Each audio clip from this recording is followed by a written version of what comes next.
हमने जो कदम उठाए आपने मार्क किया होगा, और पहले जो पीएमओ में रहे होंगे उनसे पूछ लेना।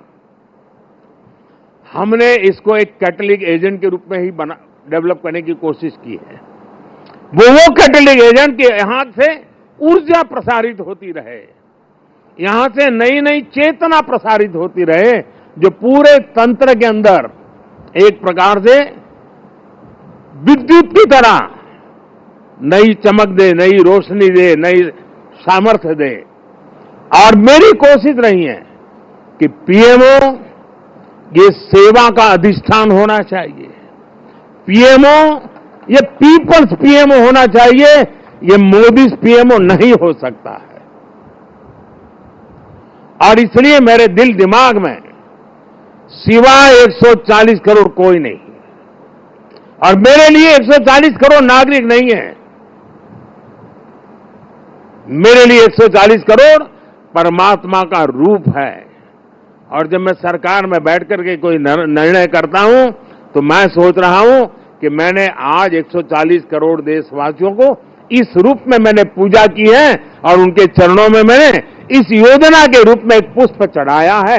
उस भाव से मैं काम करता हूं। सरकार की बात आती है तब वो अकेला मोदी नहीं होता है, उसके जो हजारों दिमाग उसके साथ जुड़े हुए हैं, हजारों मस्तिष्क जो इस काम में लगे हुए हैं, हजारों भुजाएं जिस काम को कर रही है, ये जो विराट रूप है उसी का परिणाम होता है कि सामान्य मानवी को भी उसके सामर्थ्य का साक्षात्कार होता है। और एक बार जब सामर्थ्य का साक्षात्कार हो जाता है तो समर्पण अपने आप समाहित हो जाता है। और ये पूरा 3 महीने का कालखंड उस सामर्थ्य के साक्षात्कार का, उस सामर्थ्य के प्रति समर्पण के भाव का, और उस समर्पण के अंदर नए संकल्पों की ऊर्जा जुड़ी हुई थी, जिसका परिणाम है कि आज हम फिर एक बार देश की सेवा के लिए प्रशस्त हो रहे हैं। हम वो लोग नहीं हैं कि जो इतने बजे ऑफिस शुरू होता है, इतना बजे पूरा होता है, हम वो लोग नहीं है। हमारे लिए समय के बंधन नहीं है, हमारे लिए सोचने की सीमाएं नहीं हैं, हमारे लिए पुरुषार्थ के लिए कोई मानदंड नहीं है। जो इससे परे है वही तो मेरी टीम है, और वही टीम पर देश को भरोसा है। साथियों, 10 साल में बहुत सारे लोग आप में से होंगे जो 10 साल से मुझे जेल रहे हैं, कुछ लोग हैं जो शायद अब जेलना शुरू करेंगे, कुछ लोग होंगे साहब बहुत हो गए, अब कहीं और जाए तो अच्छा होगा। जो जाना चाहते हैं उनको मेरी तरफ से शुभकामनाएं हैं, आपने इतना किया इसलिए धन्यवाद है। जो आना चाहते हैं, अगर आज टीवी पर मेरी बात सुन करके जो मन भाव से खप जाना चाहता है 5 साल, आइए, निमंत्रण है। और हम मिल करके दोस्तों एक ही लक्ष्य, नेशन फर्स्ट, एक ही इरादा, 2047 विकसित भारत। और मैंने पब्लिकली कहा है, मेरा पल पल देश के नाम है। और मैंने ये भी वादा किया है देश को, 24/7 फॉर 2047। मुझे वो टीम से अपेक्षाएं हैं, मैं मेरी टीम से चाहता हूं, और उसमें भी मैंने मिला हुआ काम समय से पूरा कर दिया, मुझे मिला हुआ काम गलती के बिना कर दिया। मैं समझता हूं अच्छी चीज है, लेकिन परिपूर्णता नहीं है।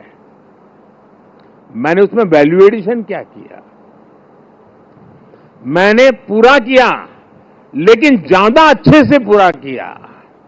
मैंने पूरा किया, लेकिन आगे अब किसी के सर पे बोझ नहीं रहेगा, इतना मैंने करके रखा है।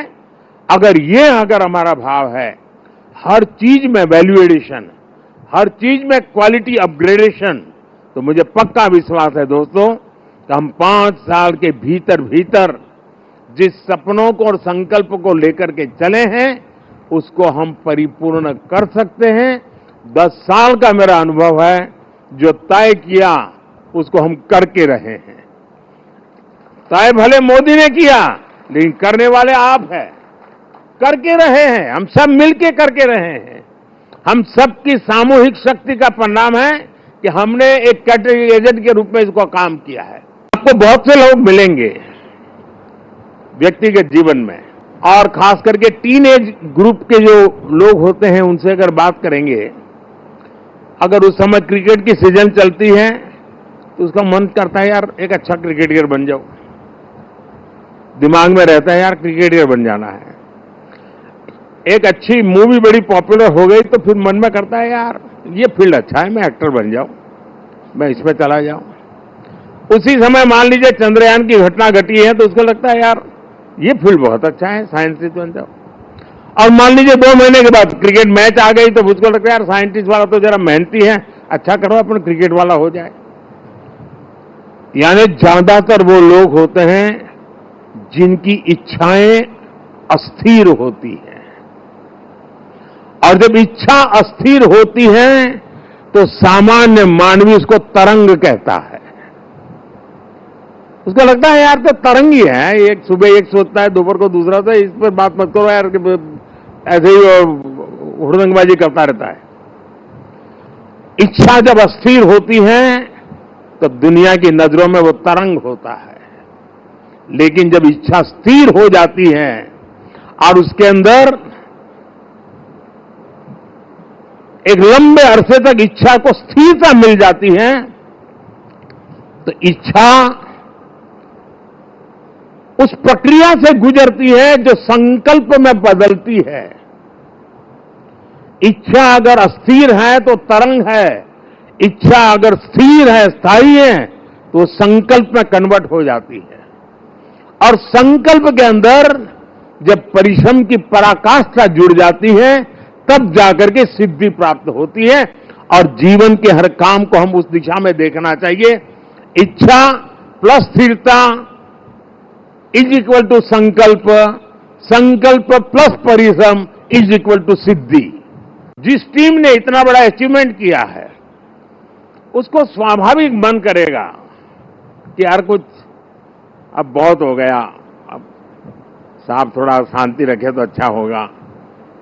ये रोज नई नई चीज लेके आते हैं, लेकिन मैं मानता हूं अब मेरा दायित्व भी 10 साल मैंने जो सोचा है उसे ज्यादा सोचने का है, 10 साल जो किया है उसे ज्यादा करने का है। और अब जो करना है वो ग्लोबल बेंचमार्क को पार करने वाली दिशा में करना है। कल क्या थे और आज कितना अच्छा किया वो वक्त चला गया दोस्तों। पहले 5 पर थे, अब 10 पर पहुंच गए, वो वक्त पूरा हो चुका है। अब दुनिया इस विषय पर यहां पर है और ये इससे आगे कुछ नहीं है, तो उसके आगे हम होंगे।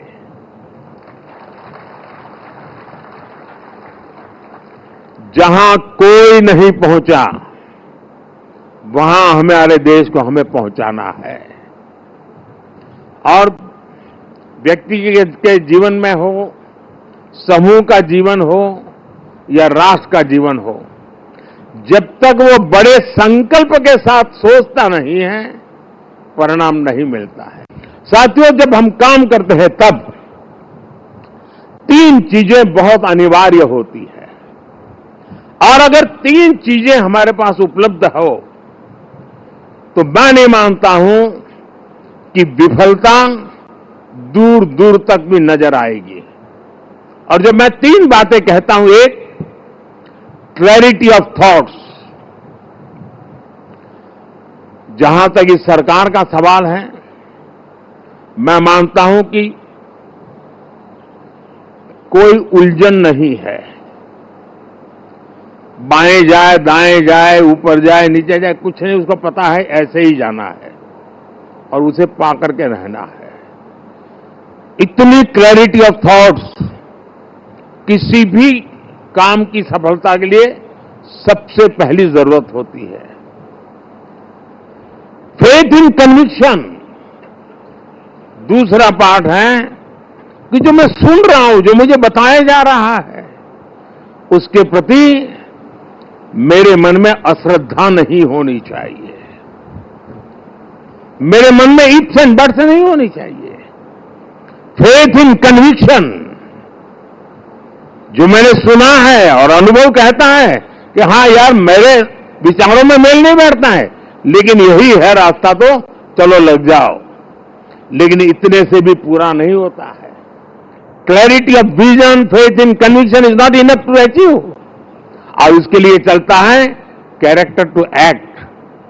मुझे अपने व्यक्तित्व को उस प्रकार से गढ़ना पड़ता है, मेरे समय का सर्वाधिक उपयोग उस काम के लिए लगाने का मुझे प्रायोरिटी तय करनी होती है, खुद को खपाना पड़ता है।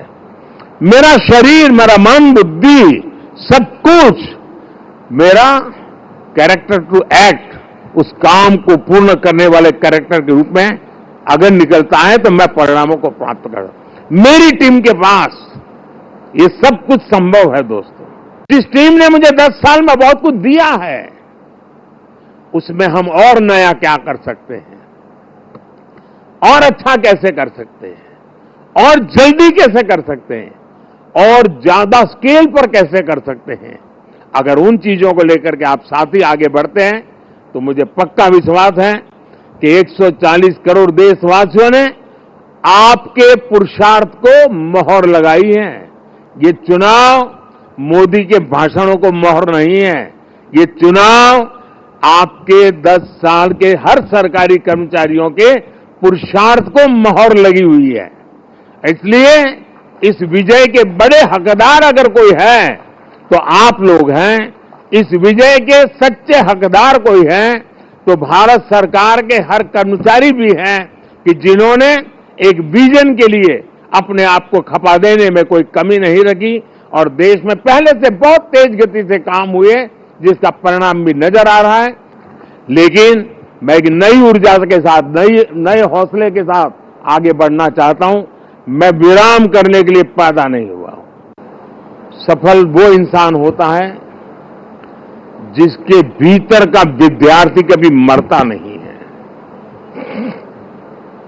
कई लोग मुझे इस चुनाव में भी और हमेशा, मैं पिछले 30 साल से ये सवाल सुन सुन के थक चुका हूं कि इतनी एनर्जी लाते कहां से हो, थकते क्यों नहीं हो, मुझे लोग पूछते रहते हैं। लेकिन वो मेरे बॉडी को तराश रहे हैं, मेरी बॉडी में क्या खाता हूं, कितना सोता हूं, मैं योगा कितना करता हूं। अब वो गलत ट्रैक पर है, इसलिए मेरी एनर्जी का रहस्य उनको पता नहीं है।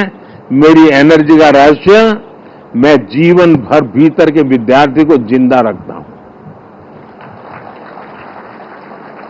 और जो व्यक्ति अपने भीतर विद्यार्थी को जिंदा रखता है वो कभी भी सामर्थ्यहीन नहीं होता है, शक्तिहीन नहीं होता है और आलसी नहीं होता है। वो हर बार ऊर्जा से भरा हुआ रहता है।